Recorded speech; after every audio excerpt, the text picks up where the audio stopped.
যারা বর্তমান জেনারেশন আছেন, অনুরোধ থাকবে ধৈর্য নিয়ে সম্পূর্ণ লেখাটি পড়ে শেষ করবেন।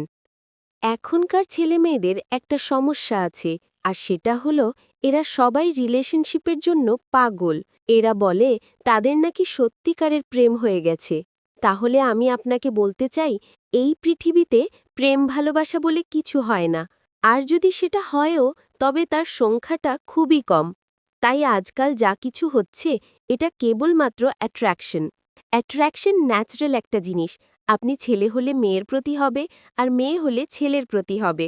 আর এই অ্যাট্রাকশনকে আমরা না বুঝে ভালোবাসার নাম দিয়ে দিই। সত্যি বলতে কি, কেউ যদি আপনাকে বলে সে আপনাকে সত্যিও ভালোবাসে, সে ডাহা মিথ্যে কথা বলে। আমার কথা বিশ্বাস না হলে আপনি নিজেই সেটা পরীক্ষা করে দেখুন। জানুন, আপনি তাকে বলুন আপনার শরীর অসুস্থ এবং আপনি আর বেশি দিন বাঁচবেন না। দেখবেন কিছুদিন পরে সে আপনাকে কোনো না কোনো অজুহাতে ছেড়ে চলে যাবে। কিন্তু একই কথা আপনি আপনার বাবা মাকে বলে দেখুন। যদি প্রয়োজন হয় তারা আপনার জন্য নিজেদেরকে বিক্রি করে দেবে। আর এটাই হচ্ছে রিয়েল লাভ। আজকাল ছেলেমেয়েরা অ্যাট্রাকশনকে লাভ মনে করছে, আর এর জন্য নিজের জীবনকেও নষ্ট করে ফেলছে।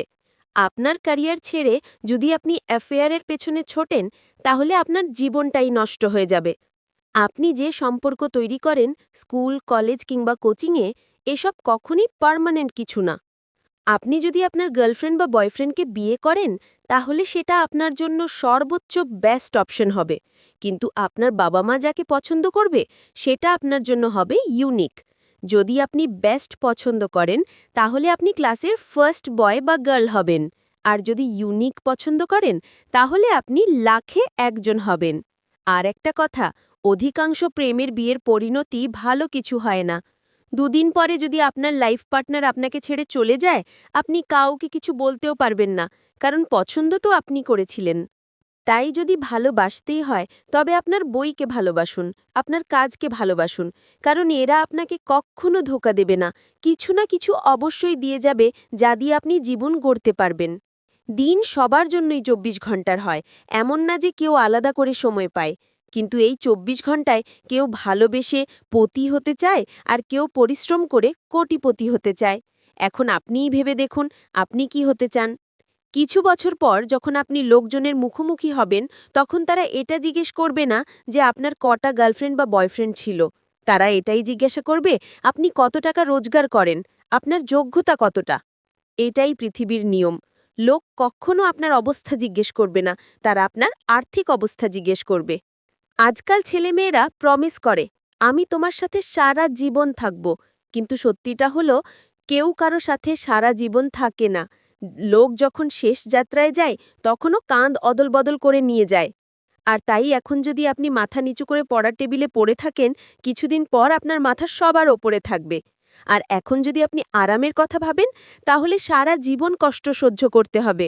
আজ যদি আপনি আপনার বইকে এবং কাজকে ভালোবাসেন, তাহলে কাল মানুষ আপনাকে সম্মান করবে। তাই কোনো ড্রিম গার্ল বা ড্রিম বয়ের জন্য কখনো নিজের বাবা মায়ের স্বপ্নকে নষ্ট করবেন না। আজ আপনি ২-৪টি প্রেম করে যেটাকে সুখী হওয়া মনে করছেন, সেটা আসলে কোনো সুখ নয়। সত্যি বলতে কি, আপনি এখনো আসল সুখ দেখেনইনি। সুখী আপনি কবে হবেন জানেন? যেদিন আপনি প্রথম স্যালারি পাবেন, কিংবা আপনার বিজনেস শুরু করবেন। সেটাও কিন্তু আসল প্রকৃত সুখ নয়। কিন্তু যখন আপনি আপনার প্রথম ইনকাম নিয়ে গিয়ে বাবা মায়ের হাতে তুলে দেবেন, তখন আপনার চোখে অশ্রু আসবে। তখন আপনি ফিল করবেন, যেই বাবা মায়ের আঙুল ধরে আমি হাঁটতে শিখেছি, সেই বাবা মায়ের হাতেই আমি আমার প্রথম ইনকাম তুলে দিয়েছি। আর ঠিক তখনই আপনি সত্যিকারের সুখটা ফিল করবেন। আর যখন আপনি ইনকাম করা শুরু করবেন, তখন আপনি এটাও বুঝতে পারবেন, লক্ষ টাকারও কোনো মূল্য নেই সেই ১০ টাকার কাছে, যা আপনার বাবা মা স্কুল যাওয়ার সময় আপনার হাতে দিত। একটু ভালোভাবে বাবা মায়ের চোখের দিকে তাকিয়ে দেখুন, ওটাই হলো সেই আয়না যেখানে সন্তান কখনো বৃদ্ধ হয় না।